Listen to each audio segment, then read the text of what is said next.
are already sexually active. Well, tonight we're going to look at the flip side of the coin. Hundreds of young people in Adelaide who have vowed not to have sex until they're married. Their public pledge was made in an effort to encourage a return to what they regard as traditional moral values. I've known people that have bonded in a sexual way many, many times with different partners.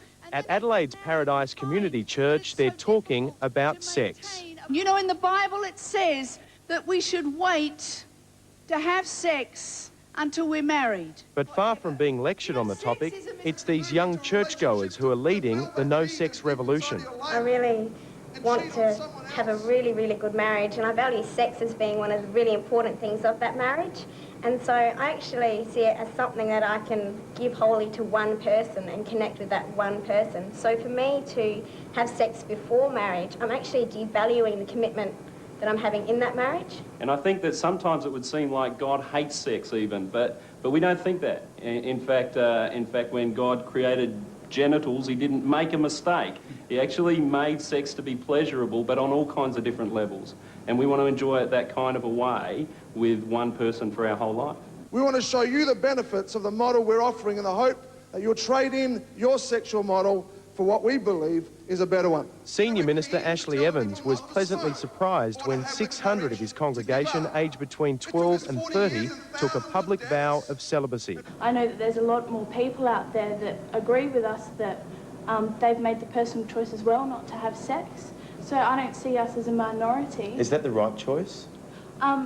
I personally don't think it's my place to say whether it's right or wrong. I just know that what I believe and what I've chosen to do. I want to have one person who I can trust, who can share their life with me, and they can trust me. So it's just, I want to be special, you know, just to be special with one person and not 1,000 different people around the world. Or even 10.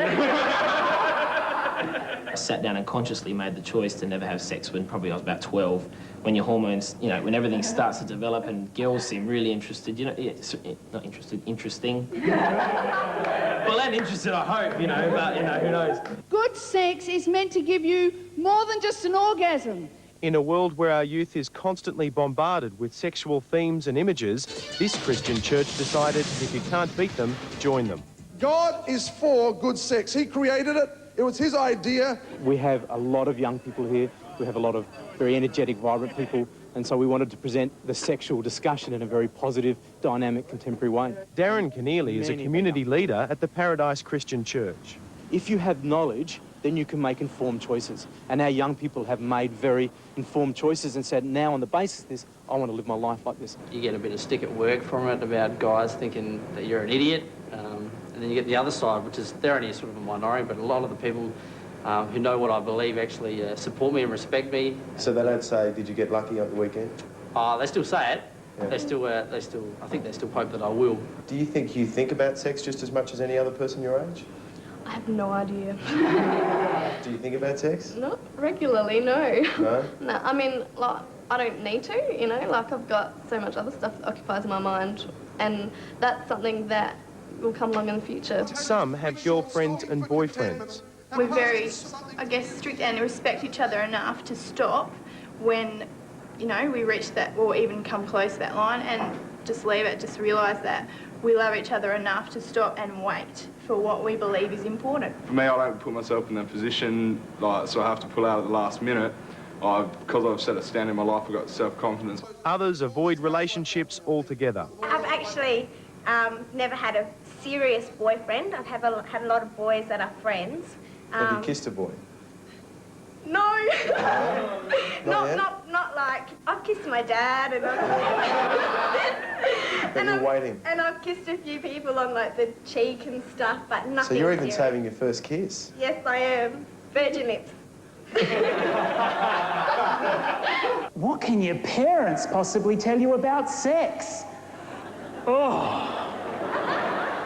The three-part sex series has helped tackle a perception that churches don't address issues relevant to young people.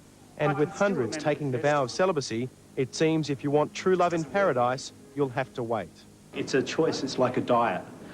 You go on a diet, but you choose not to eat those bad foods. So when you drive along and have see McDonald's in your face, you're saying, no, I'm not going to have McDonald's. Sex is the same. It's like, you look, it's everywhere. Ben Fordham reporting there in Adelaide. Next.